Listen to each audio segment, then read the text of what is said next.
orang yang membaca Al-Qur'an dan mengamalkan Al-Qur'an, orang mukmin membaca dan mengamalkan, ya, itu kata Nabi kal utrujah, seperti jeruk, ya.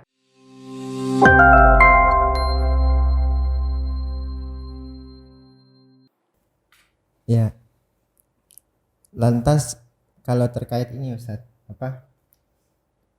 Berarti setelah adanya peringatan itu kan diharapkan kita balik kepada Al-Qur'an lagi Ya. atau menghidupkan sunnah-sunnah seperti membaca Al-Qur'an, memahaminya. Nah, di sini Ustadz berarti kan kita akan bermuamalah Ustadz dengan Mhm. Al-Qur'an itu sendiri.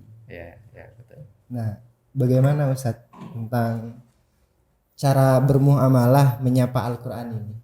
Iya. Al-Qur'an itu kan sudah menjadi bagi umat Islam ya, menjadi buku pedoman ya, buku pegangan. Dan Nabi pun juga memberikan motivasi ya, agar kita untuk dekat-dekat dengan Al-Qur'an ya. Ya sudah sepatutnya, itu buku pedoman kita gitu, jangan sampai jauh kita. Ibarat kompas itu kita punya kompas di Al-Qur'an. Ya, kalau hilang Qur'annya ya kita kehilangan kompas. Kalau kehilangan kompas ya tersesat kan gitu. Nah, eee, tetapi Al-Qur'an ya, di lain sisi memang dia ditujukan sebagai petunjuk, ya. Quran itu juga memiliki pahala dari banyak hal ya, dan ini menjadi bagaimana cara kita biar bisa dekat dengan Al-Qur'an, bagaimana kita bergaul dengan Al-Qur'an. Ya, maka paling tidak saya bisa menyebutkan ada 4 cara ya, 4 cara untuk bergaul dengan Al-Qur'an, ya. Pertama adalah membaca, itu sudah pasti ya. Kita baca Al-Qur'an. Ya, di bulan Ramadan ini terutama nih, ya, kita perbanyak bacaan Al-Qur'an. Nabi ketika bulan Ramadan ya, itu di antara yang ditradisikan, dibiasakan oleh Nabi adalah tadarus. Ya, tadarusnya dengan malaikat Jibril. Jadi hataman dari malaikat Jibril itu udah bolak-balik ketika bulan Ramadan tiba. Ya. Nah, ini yang kemudian sepatutnya kita tiru. Ya, kalau kita memperingati nuzul kan ya jangan lupa tadarus Qur'annya gitu. Ya, paling tidak pertama ini yang sederhana. Maka kalau kita membaca Al-Qur'an ya kita belajar juga tajwidnya. Bahkan kalau kita pengen hafal, juga menghafalnya juga gitu dan seterusnya. Ini sisi membaca Al-Qur'an ini langkah pertama, gitu ya, langkah pertama. Karena Nabi sendiri itu, bilang bahwa, orang yang membaca satu huruf Al-Qur'an ya, itu akan dibalas dengan 10 kebaikan, gitu ya. Itu dari membaca saja. Membaca hanya baca, kita belum tahu artinya, nah itu sudah berpahala. Maka minimal ya, seorang muslim itu bisa baca Al-Qur'an, gitu ya. Baru kemudian langkah kedua, itu adalah memahaminya, gitu. Ini cara kita, bergaul atau dekat dengan Al-Qur'an. Kita pahami, ya. Nah memahami ini ya, kita baca terjemahnya misalnya. Terjemah bisa jadi nggak cukup, gitu. Karena terjemah itu ya bagaimanapun perpindahan dari satu bahasa ke bahasa yang lain itu terbatas, ya. Bahasa Arab punya keterbatasan sendiri, bahasa Indonesia juga punya keterbatasan sendiri. Sehingga memindahkan satu bahasa ke bahasa yang lain itu juga rawan adanya distorsi gitu ya. Tidak tidak sampai ke bahasa sasaran Ustaz. Iya betul, ya. Maka perlu tambahan, jangan hanya berhenti di terjemahan. Kalau kita hanya terjemahan nanti rawan ya bisa jadi sesat malah. Gitu. Maka kita perlu tambahan, baca tafsirnya, pemahaman para ulama atas itu apa. Ya, kalau kita hari ini membaca misalnya males misalnya, ya hari ini banyak sekali audio-audio yang berisi tentang tafsir. Ya, silakan itu bisa kita nikmati. Paling tidak ini menjadi cara kita untuk mendekati Al-Qur'an. Selain baca juga kita pahami gitu, sedikit demi sedikit. Gitu. Kita dengarkan pengajian-pengajian misalnya, pengajian Gus Baha misalnya, atau pengajian Profesor Quraish Shihab misalnya, gitu. Dalam memahami Al-Qur'an, gitu. Ya, itu menjadi wawasan tersendiri sekaligus ini menjadi cara kita untuk memahami Al-Qur'an melalui orang lain. Karena kita mengakses sendiri juga tidak mudah gitu, tidak bisa. Maka kita butuh penjelasan orang lain. Nah, kalau sudah kita pahami, ya kalau tidak bisa banyak ya sedikit-sedikit. Ya, misalnya nih, misalnya selama Ramadan ini saya fokus hanya memahami surah Al-Baqarah. Kepanjangan misalnya juz amma ya, anggaplah juz amma mau saya pahami gitu. Selain membaca Al-Qur'an juga memahami juz amma. Gitu. Kita punya target-target seperti itu untuk mendekati Al-Qur'an. Kepanjangan juga ya separuhnya juz amma atau seperempatnya gitu. Nah, kalau sudah kita pahami, kita paham isinya, lalu kemudian kita amalkan. Ini cara yang ketiga. Ya, mengamalkan gitu. Nah, amalkan ini penting gitu ya. Jadi kita paham juga harus mengamalkan. Rasulullah itu mengumpamakan orang yang membaca Al-Qur'an dan mengamalkan Al-Qur'an. Orang mukmin membaca dan mengamalkan ya. Itu kata Nabi kal utrujah, seperti jeruk ya. Jeruk itu gimana? Baunya enak ya. Rasanya juga manis. Itu jeruk. Jadi kalau kita pengen seperti jeruk yang ketika dekat dengan orang itu orang akan merasa nyaman karena baunya kita enak. Ketika kita ngomong isinya pun juga manis ya. Maka jadilah seperti jeruk dengan cara membaca Al-Qur'an dan memahaminya, mengamalkannya. Gitu. Nah, kita udah dapat mukminnya ini. Jeruk yang unggul Ya. tadi Ustaz ya. Iya. Bukan jeruk jenis yang lain. Iya, itu kata Nabi. Tetapi orang mukmin ya yang dia tidak ya, tidak mengamalkan Al-Qur'an atau tidak membaca Al-Qur'an, ya nanti dia berkurang gitu ya, tidak lengkap seperti tadi. Baunya enak, kemudian rasanya juga manis. Gitu. Sebagaimana orang munafik juga sama. Maka kalau kita pengen yang unggul ya dua-duanya tadi. Kita sudah mukmin sudah punya nih. Tinggal lanjutannya adalah mengamalkan Al-Qur'an, memahami, membacanya. Itu kata Nabi ya. Gitu. Jadi biar bisa seperti jeruk. Ya. Nah, kemudian tahapan yang atau cara terakhir ya, yang keempat paling tidak untuk kita bisa bergaul ya, dekat dengan Al-Qur'an adalah dengan cara mengajarkan. Kalau kita sudah bisa membaca, kita ajarkan kepada orang lain. Kita tidak punya murid, ya, bisa ke tetangga, bisa ke anak-anak. Ya. Itu cara kita mengajarkan kepada orang lain. Ya, keutamaannya ya banyak sekali. Khairukum man ta'allamal Qur'ana wa 'allamahu. Ya, sebaik-baik kalian adalah orang yang belajar Al-Qur'an dan mengajarkan. Ya, itu bagian daripada zakat kita. Kalau kita sudah tahu ya kita ajarkan. Mengajar itu luar biasa loh kalau itu Al-Qur'an. Kita mengajarkan Al-Qur'an berkat kita ya yang mengajarkan orang menjadi tahu. Nah, kalau satu huruf tadi kemudian dia baca menjadi 10 kebaikan dan itu berkali-kali dia ulang dan itu berkat kita yang mengajarkan, maka kita juga mendapatkan pahala yang mengalir terus. Kayak tiba-tiba Ustaz ya. Iya. Tahu-tahu nanti kita bangun dari kubur itu kok banyak sekali ya pahalanya. Ternyata kita dikasih tahu, oh ini berkat mengajar. Ya. Tapi nggak disomasi sama pihak-pihak ini ya. Sehingga saya punya cerita ini, bisa suatu saat Mbah Hasyim Asy'ari ya, Mbah Hasyim Asy'ari itu pernah sowan ke seorang ulama di Pati sana ya. Ketika sowan itu tiba-tiba Mbah Hasyim Asy'ari ini sesenggukan. Belum masuk rumah, masih di depan rumah. Ya, depan rumahnya itu sesenggukan. Kemudian ditanya sama muridnya yang mendampingi itu, kenapa Mbah kok menangis melihat itu? Ya, saya ini katanya sudah dianggap kiai besar, tetapi sampai sekarang saya itu masih belum mampu, belum bisa mengajarkan anak-anak. Muallimus sibyan itu saya belum bisa. Gitu. Tetapi kiai ini, kiai yang dikunjungi, Kiai Abdus Salam namanya, itu beliau orang besar, orang hebat, ya, kiai besar, ulama besar. Tetapi dengan keulamaannya sudah besar, tingkatannya sudah tinggi, ya, itu masih berkenan ngajarin anak-anak, gitu ya, masih telaten ngajar. Maka ngajar Quran itu pahalanya besar, ngajar anak-anak, apalagi dari kecil. Kemudian dari kecil dia bisa baca Quran sampai dewasa, sampai wafat, nanti ngajarin lagi turun-temurun itu. Itu pahalanya luar biasa. Maka dari situ dapat saya simpulkan, guru-guru TPQ, TPA ya, itu tidak kalah besar jasanya, tidak kalah banyak pahalanya dibanding guru-guru misalnya yang level dosen misalnya. Selama dia ikhlas ya ngajarnya. Tapi gajinya kalah. Itu beda lagi Ustaz saya ya. Tapi pahala alhamdulillah Ustaz ya. Iya, kalau dia memang mengajarkan secara ikhlas itu itu bisa mengalahin yang lain gitu secara pahala gitu. Ya, maka itulah keutamaan daripada mengajarkan Al-Qur'an.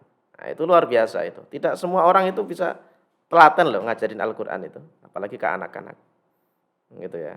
Ya tetapi ya itu gitu ya. Itulah keutamaan Al-Qur'an memang seperti itu.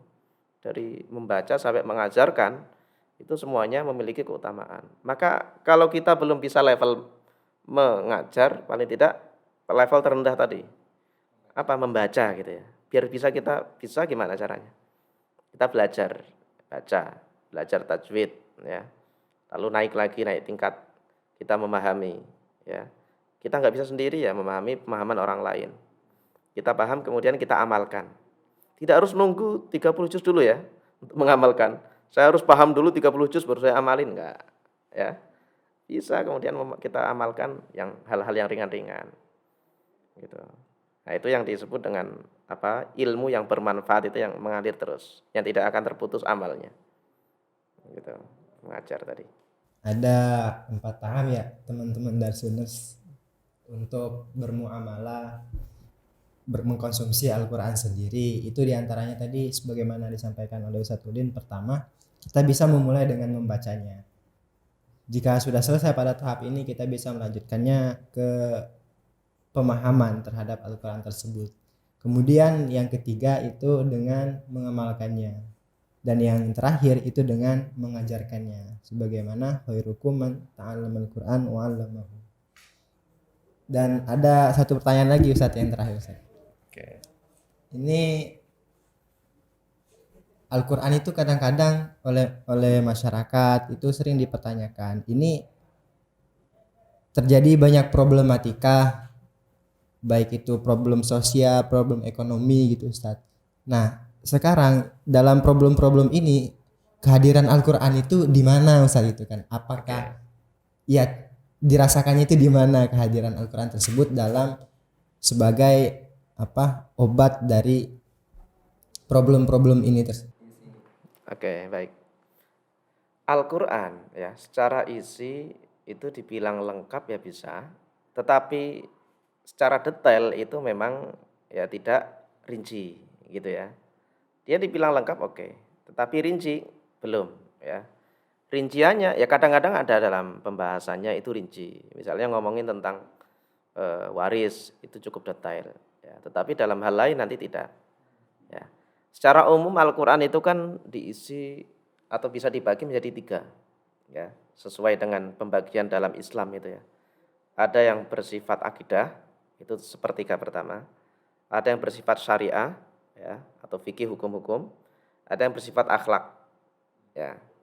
Itu paling tidak 3 ini. Meskipun nanti ada lagi pembagian yang lain misalnya, tapi kan ada itu cerita-cerita gitu ya, cerita-cerita umat terdahulu, nabi-nabi terdahulu. Tapi nanti ini bisa dimasukkan dalam 3 hal tadi, akidah, syariah dan akhlak. Ya. Nah, sehingga dari sini juga kemudian ada hadis bahwa siapa yang membaca surah Al-Ikhlas, maka dia seperti membaca sepertiga Al-Qur'an. Karena Al-Ikhlas itu adalah intinya akidah. Sehingga baca Al-Ikhlas itu ya berarti kita mengambil sepertiga daripada Al-Qur'an. Ya, tapi jangan kemudian merasa saya udah baca sepertiga Quran nih gitu ya. 10 juz. Emang apa bacanya? Al-Ikhlas ya. Baca 3 kali hatam Ustaz. Sebanding ya. Tapi ya tentu beda, namanya sebanding itu tentu beda dengan orang yang benar-benar membaca 30 juz utuh itu. Tapi paling tidak kalau kita sibuk, paling tidak membaca Al-Ikhlas tadi, jangan sampai meninggalkan sama sekali. Nah, itu Al-Qur'an seperti itu. Dia dibagi 3, tapi secara rinciannya, detailnya memang ada yang bersifat global, ada yang rinci. Nanti rinciannya kadang-kadang ada di hadis ya, kadang-kadang ya tidak juga ya. Nah, tetapi dengan adanya globalnya redaksi Al-Qur'an, kadang-kadang kemudian kita bisa memuat atau mengambil spiritnya gitu ya. Bisa mengambil yang sisi globalnya itu, nilai-nilai intinya. Gitu. Nah, maka kalau kita ingin memakai Al-Qur'an dalam kehidupan sehari-hari, dan memang itu seharusnya, karena memang Al-Qur'an itu turun sebagai hudal linnas, sebagaimana dalam ayat Syahrul Ramadan alladzi unzila fihil Qur'anu hudal linnas, ya, sebagai petunjuk Al-Qur'an. Itu adalah ujung ending daripada Al-Qur'an itu sebagai petunjuk, ya. Maka kalau kita belum sampai level petunjuk ini ya belum sampai ke tujuan akhir daripada Al-Qur'an sebagai petunjuk. Nah, sebagai petunjuk maka berarti Al-Qur'an itu diasumsikan dia akan sholih likulli zaman wa makan. Dia akan selalu compatible ya, dia akan selalu bisa menjawab, dia akan selalu mengiringi kita, menyertai kita dalam mengarungi hari-hari gitu. Melalui itu. Hanya saja memang ya tadi, hanya bersifat global-global memang. Tapi justru karena global ini ya, kadang kita bisa mengambil nilainya gitu. Karena memang zaman kan terus berubah terus. Kalau Al-Qur'an bayangkan kalau Al-Qur'an detail ya, maka ya hal-hal yang baru tidak bisa mengambil dari yang detail itu. Tapi ketika Al-Qur'an itu umum ya, maka bisa global. Prinsip-prinsip saja. Misalnya nih, Al-Qur'an tidak pernah berbicara tentang prinsip pemimpin itu seperti apa. Apakah berbentuk presidensial, presiden, atau seorang raja, ya, atau hal-hal lain nanti yang bentuk-bentuk kepemimpinan. Tetapi Al-Qur'an mengamanahkan pemimpin ya yang adil, yang amanah, ya. Innallaha ya'murukum an tu'addul amanati ila ahliha misalnya. Ya. Misalnya seperti itu. Ya, jadi prinsip-prinsip yang sifatnya ijmali global inilah justru yang kemudian akan bisa masuk ke banyak hal. Gitu. Ya. Nah, kalau demikian maka ya bagaimana kita bisa memahami Al-Qur'an kemudian bisa mengkontekstualisasikan dengan zaman kekinian. Ini yang mungkin tidak semua orang itu bisa, tidak mudah gitu ya. Kalau hal-hal yang bersifat kebetulan sama dengan Al-Qur'an mungkin gampang ya, berbicara tentang sabar lalu ketemu ayat sabar. Tetapi hal-hal yang detail, yang rumit, yang kekinian ya kemudian kita bawa Al-Qur'an spiritnya di mana. Nah, itu butuh orang-orang khusus yang mendalami, orang-orang yang dia punya keahlian misalnya beristidlal. Dia memang mendalami Al-Qur'an, terbiasa bergaul dengan Al-Qur'an sehingga dia tahu apa ya, bentuk-bentuk Al-Qur'an itu seperti apa. Gitu.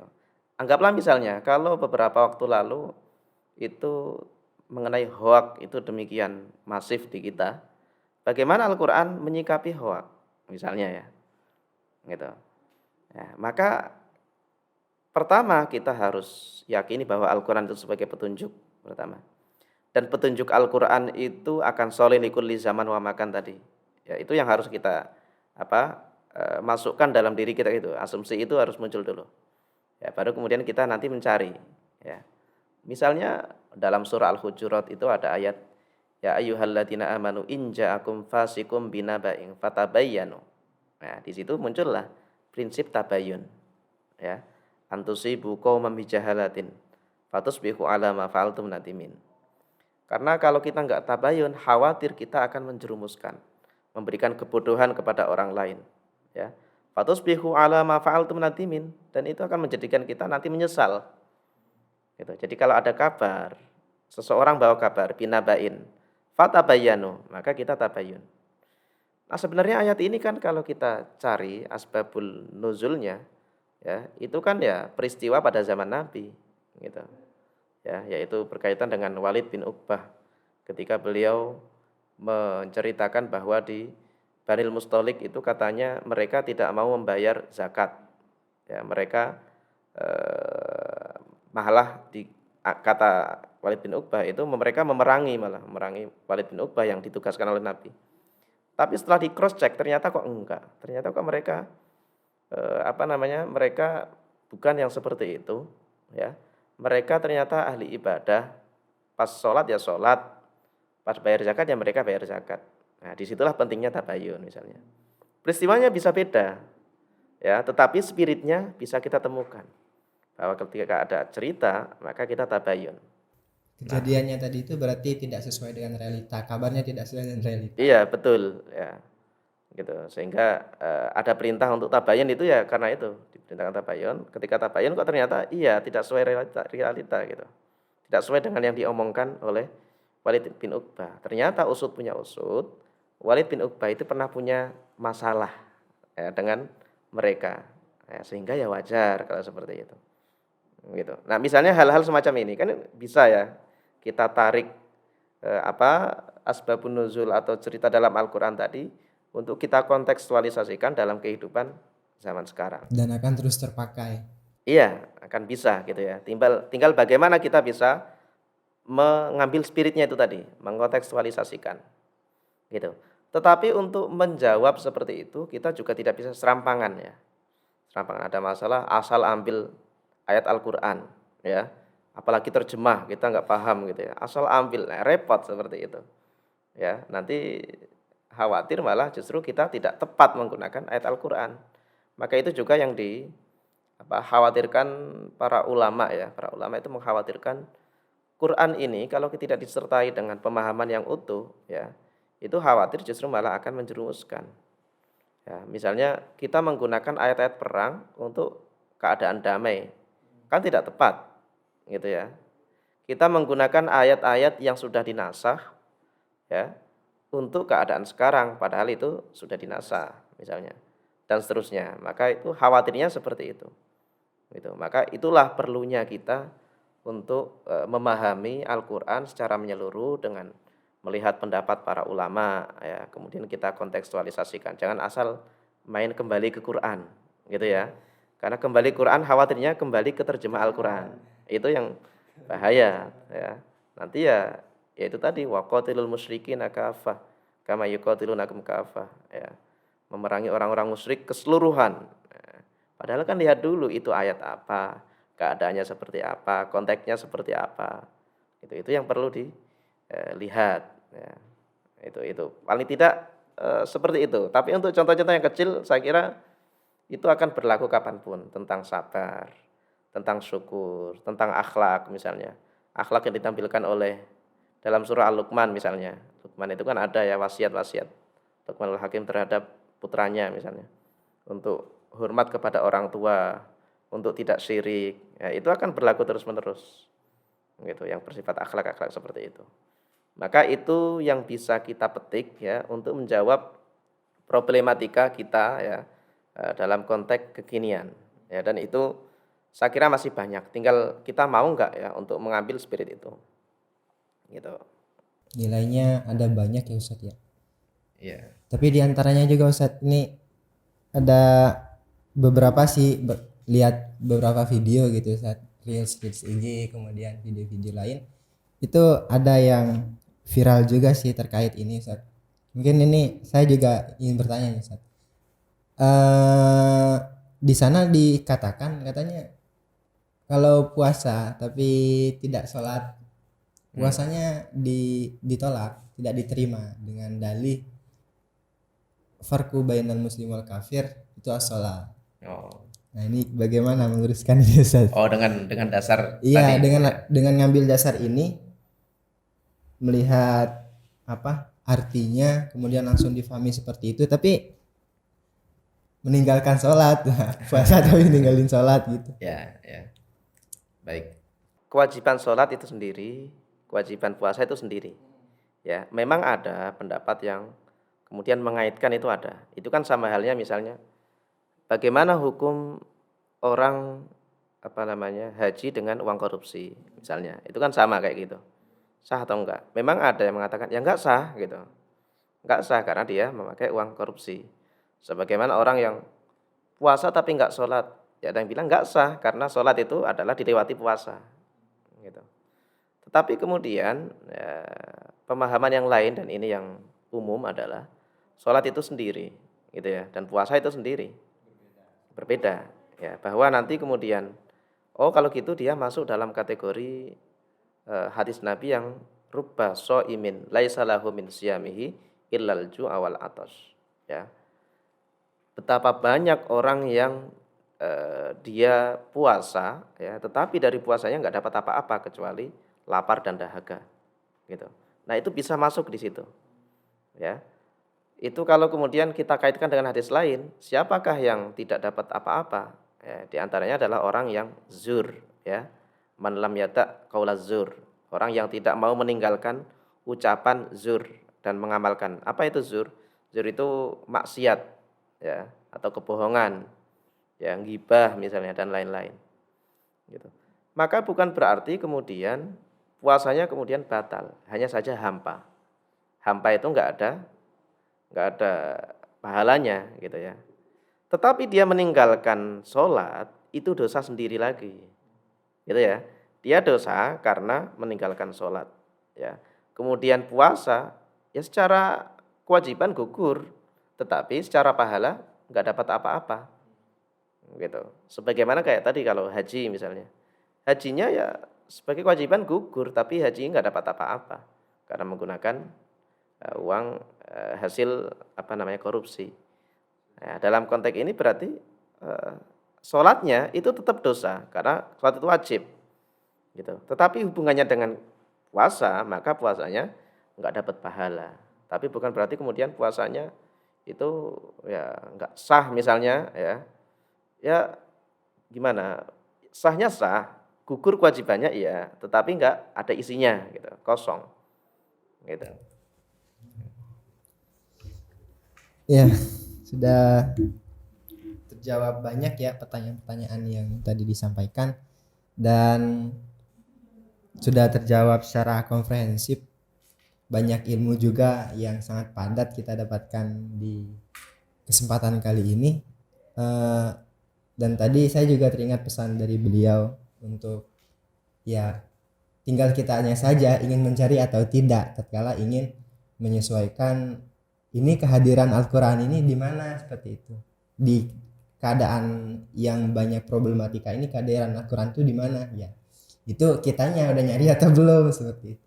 Iya. Jangan-jangan kita belum nyari tapi tiba-tiba ya memberikan statement seperti itu. Iya, karena mencari orang yang menyeluruh 30 juz itu tidak mudah ya.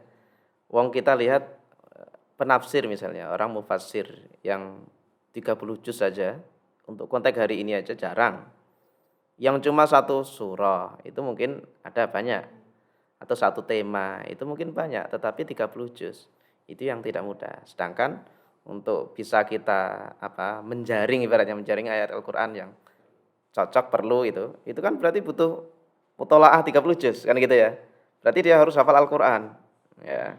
Harus kalaupun nggak hafal ya dia tahu tempat-tempat ya tema-tema Al-Qur'an gitu. Nah, konteks hari ini itu banyak sebenarnya sudah alat bantu itu. Ada Quran-Quran yang tematik itu, ada yang indeks ya, menampilkan indeks ayat-ayat apa. Itu bisa juga kita pakai gitu ya. Ketika kita ada problem apa misalnya, kita lihat indeks, Quran indeks, tema yang kira-kira sesuai, cocok, lalu kita langsung cari ayatnya gitu. Tapi lagi-lagi itu tidak komprehensif. Kalau kita punya kemampuan untuk menyeluruh ya, kita kita mutolaah, kita murojaah Al-Qur'an dari awal sampai akhir. Nanti yang terjadi yang mana? Gitu. Lumayan juga. Iya. Gitu. Maka kalau kita nggak bisa, ya tanya yang mampu, ahlinya. Fas'alu ahla dzikri. Betul ya, kita tanya para ulama yang kompeten di bidang itu. Ya.